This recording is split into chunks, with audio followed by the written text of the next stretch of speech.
until the feeling passes.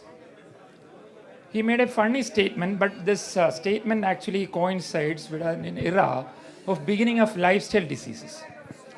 The change in lifestyle, the change in food habits and lack of exercise, and in late 1900s, the main killer of human race become lifestyle diseases, displacing. We welcome Professor R.C. Srikumar Sir, Additional Professor of General Surgery, Government Medical College, Trivandrum, to please chair the session. Kindly settle down soon as we are waiting for the next session to commence. So, Madam, please don't make noise. Session is going on, please. Please. the gurus were emphasizing. The gurus were emphasizing the importance of exercise and food. From the beginning of medicine, Hippocrates said, food and exercise are thy medicine. So William Osler is considered as a father of modern medicine. He said, one of the first duties of the physician is to educate masses, not to take medicine. He was emphasizing regarding the proper education, proper advice on lifestyle modification so that we can prevent the diseases on curtailing the infections. So the newer guidelines, the ACSM, the American College of Sports Medicine guidelines regarding exercise. There are similar guidelines by American Diabetic Association, International Diabetic Federation, American Heart Association, etc. The advices are free and enough. But where are we now? This is a study published in DNA, February 10, 2010. An average Indian lives up to 69 and 72 years, whereas a doctor, Indian doctor, lives only up to 55 to 59 years, which is shocking. It was noticed that most early deaths were due to cardiac arrest. There was another study by IMA Kerala State in 2017. An average lifespan of a Kerala doctor was only 62 years. So we need experts like you in good health and for long. So this is my topic. Thank you, respected organizers, for giving me an opportunity to present in this conference. Our resistance to exercise, to change our exercise and to change our food habits is evident from the statistics. We have got a dubious distinction of the diabetic capital of the world, the hypertensive capital of the world, the capital of cardiovascular disorders. We are only at second place, only to US when obesity statistics is concerned. And why? What is the reason? One, as you know, the sedentary lifestyle. This is our new gen. Does everything in front of the computer. This is a fact that when household items get slimmer, the users will get fatter. Sitting is considered as new smoking. Every hour of sitting, we do cuts about 22 minutes from our lifespan, and smokers shorten their lives by about 11 minutes. That means the end of this CME, 3 days, you'll be losing around 1 to 2 days. Previously, we have got malnutrition, but now the fast food culture. You'll become what you eat. The pandemic has also contributed. This is scenes before the pandemic and gradually after the first lockdown, and this was the scenes after second lockdown. Ads usually confuse you. I understand the importance of this apostrophe after seeing this ad. This is Anu's kitchen, finger licking. And the ads usually confuse, and ads on obesity definitely confuse you. This was a hit maker 2 decades back. Levanadailum, just apply on your stomach, the fat will melt. And the different size of vibrating belts in shape, and some Gundu centers, Gundu Slim Center, 3 kg loss for 30k, 5 kg loss for 50k, and some give offers, Onam for 1.5 kg free. And you know the benefits of exercise. I won't go to the details, but there is a confusion regarding the weight control. If you time, we'll discuss in the last day. One important question is, will exercise add years to your life? And studies like this have shown that an exercising person will have 10 to 20 years more lifespan than a sedentary person. And $1 million question will be, will it add years to the life to the years? What is the importance of adding years to your life when there is no life in the added years? The quality of life in the added years. Again, the studies have shown that an exercising person will have 10 to 20 years more lifespan than a sedentary person, and he will be least independent in his activities of daily living in the added 10 to 20 years. Few slides on exercise physiology, the energy systems. You know, we have got three major energy systems: the ATP-PC system, that is anaerobic, that is actually for emergency, and the anaerobic glycolytic system, where without the presence of oxygen, glycogen can be spliced to get few ATPs, and the most important system is the aerobic system. In aerobic system, the glucose and the fat can be utilized in the presence of oxygen in the mitochondria. Probably this is the most important slide I have. When glycogen is spliced anaerobically, it will give you 4 ATPs. 2 will be used the process of splicing it. So the result is 2 ATPs. Glucose, when burnt aerobically, will give 36 ATPs, and fatty acids, according to the chain size, will give you 140 to 150 ATPs. Exercises, these are the American College of Sports Medicine guidelines. There's 4 types of exercise: flexibility exercises, moderate intensity endurance or aerobic exercise, resistance exercise, and balance exercise is an option for those who are at high risk of falling or mobility impaired. The question is, are we giving advice on exercise? If yes, are we giving the correct advice, or are the patients doing it correctly? This is the aerobic exercise: walking, running, zooming, cycling, Zumba, games, etc., or aerobic. But all these can be done aerobically or anaerobically. This is a recommendation: engage in 150 minutes or more of moderate intensity. That means 50 to 70% of maximum heart rate aerobic activity per week, spread over at least 3 days a week. There is a confusion. And what is this aerobic exercise and what is this moderate intensity? So this is a definition of aerobic exercise: using your large muscle groups rhythmically for a period of 15 to 20 minutes or more, and maintaining your heart rate between 50 to 70% of maximum. So you know that it is also known as cardios because that will protect the heart.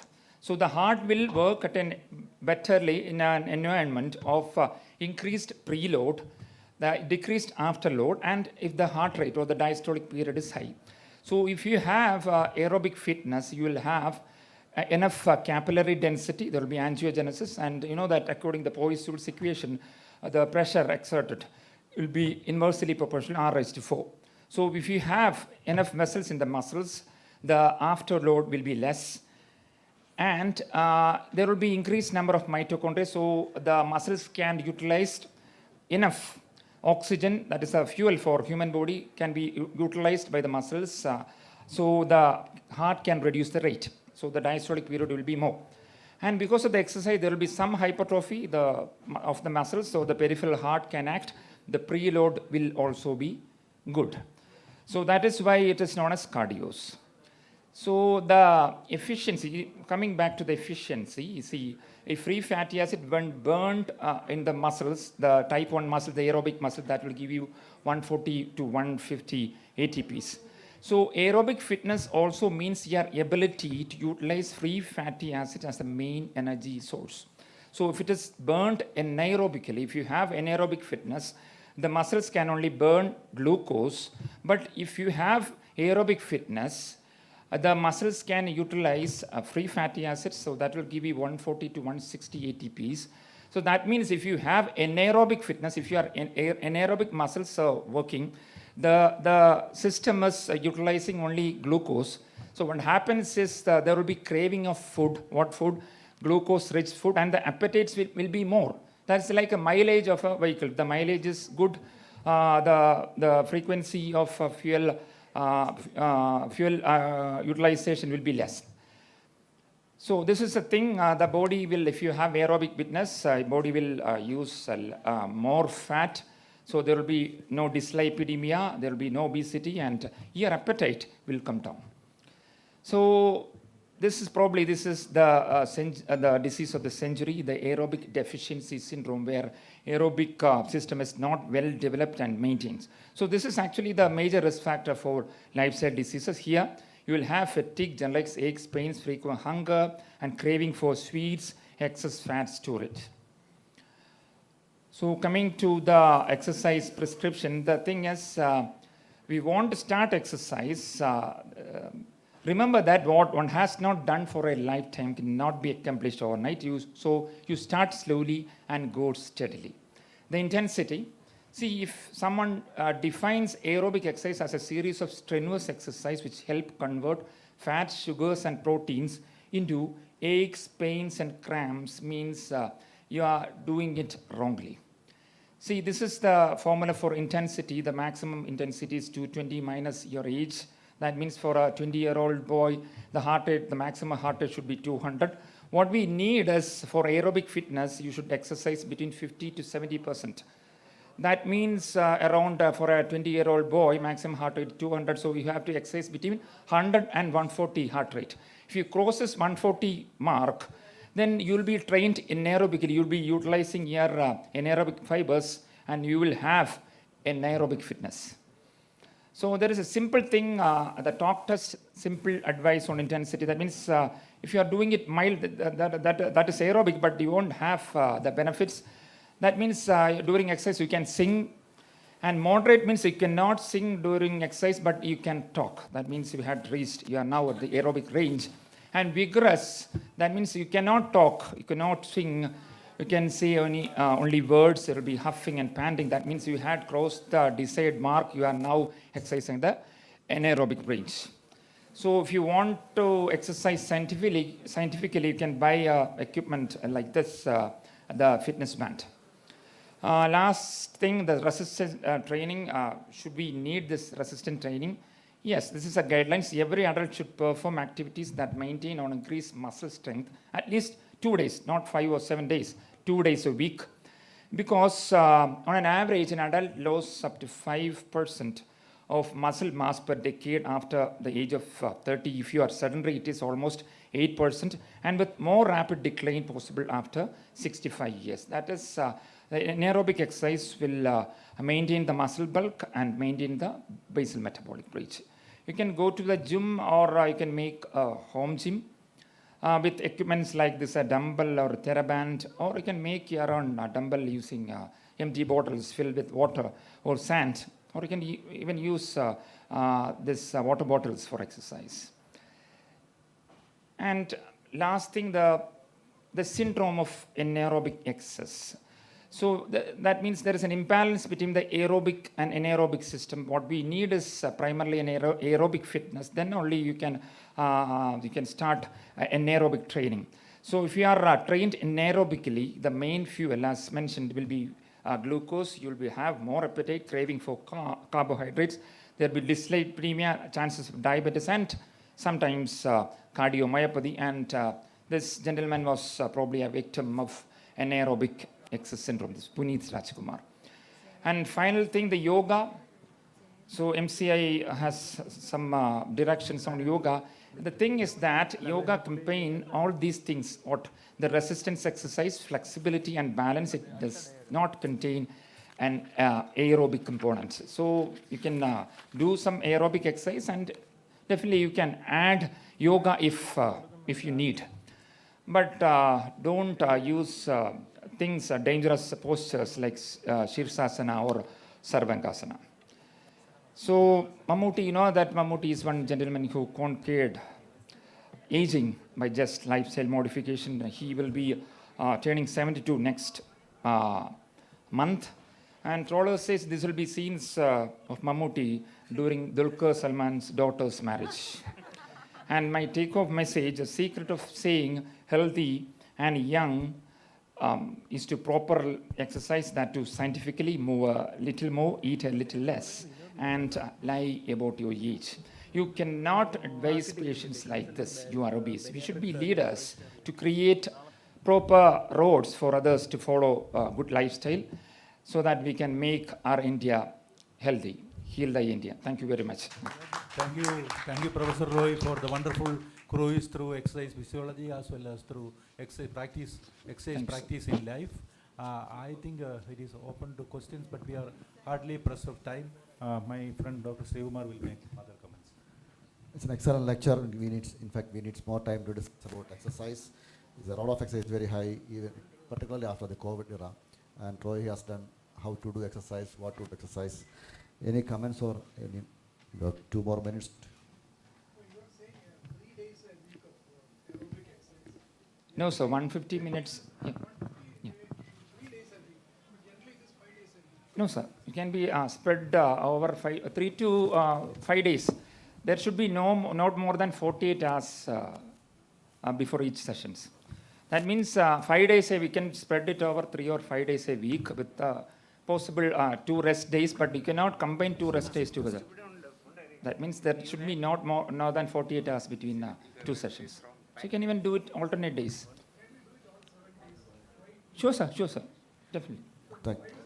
Yeah, 150 minutes is the maximum. Thank you, sir. Dr. Roy is available for our discussion. We are running short of time. Okay, sir. Chief guest is on the way.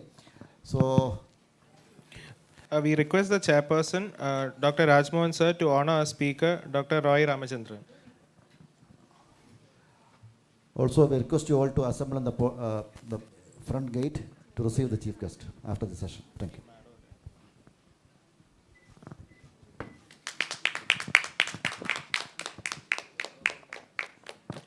We request Dr. Vinod Menon to honor our chairpersons, Dr. Rajmohan sir and Dr. Ashish Srikumar sir.